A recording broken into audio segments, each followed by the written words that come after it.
ओम नमः शिवाय ओम नमः शिवाय ओम नमः शिवाय ओम नमः शिवाय ओम नमः शिवाय ओम नमः शिवाय ओम नमः शिवाय ओम नमः शिवाय ओम नमः शिवाय ओम नमः शिवाय। ओम नमः शिवाय के जाप और ओम के नाद मात्र से प्राणी अहंकार, क्रोध, मद, लोभ से मुक्त होकर परमात्मा को प्राप्त कर लेता है। ओम नमः शिवाय ओम नमः शिवाय ओम नमः शिवाय ओम नमः शिवाय ओम नमः शिवाय ओम नमः शिवाय ओम नमः शिवाय ओम नमः शिवाय ओम नमः शिवाय ओम नमः शिवाय ओम नमः शिवाय ओम नमः शिवाय ओम नमः शिवाय ओम नमः शिवाय ओम नमः शिवाय ओम नमः शिवाय ओम नमः शिवाय ओम नमः शिवाय ओम नमः शिवाय ओम नमः। पुत्र मंगल, कल से तूने कुछ भी नहीं खाया है, ये फल खा ले पुत्र। माँ, मैं तुम्हें अनेक बार कह चुका हूँ, मेरी खाने में कोई रुचि नहीं। हाँ हाँ जानती हूँ, तेरी रुचि केवल शिव आराधना में है, किंतु इससे तुझे क्या प्राप्त हुआ?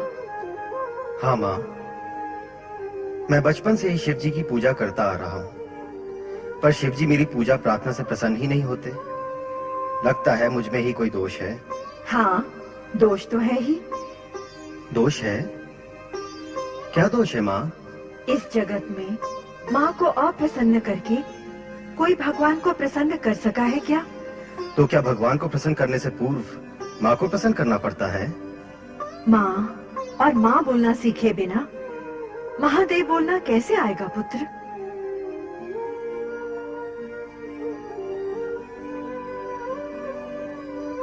सत्य ही तो है, माँ का आशीर्वाद प्राप्त किए बिना भगवान का वरदान और कृपा कैसे प्राप्त होगी? माँ प्रसन्न हुई तो भगवान कहाँ प्रसन्न होने वाले हैं? माँ, तुम मुझसे अप्रसन्न हो क्या? कैसी बात करता है पुत्र? कोई माँ अपने पुत्र से अप्रसन्न हो सकती है? होती तो है, बहुत सी माएं तो अपने पुत्र से बात भी नहीं करती। ऐसी माएं पुत्र से नहीं, पुत्र की अयोग्यता, हठ और उसकी विचारहीनता से अप्रसन्न होती हैं, पुत्र से नहीं। अर्थात तुम मुझसे प्रसन्न हो? तुझसे तो मैं सदा प्रसन्न रहती हूँ पुत्र।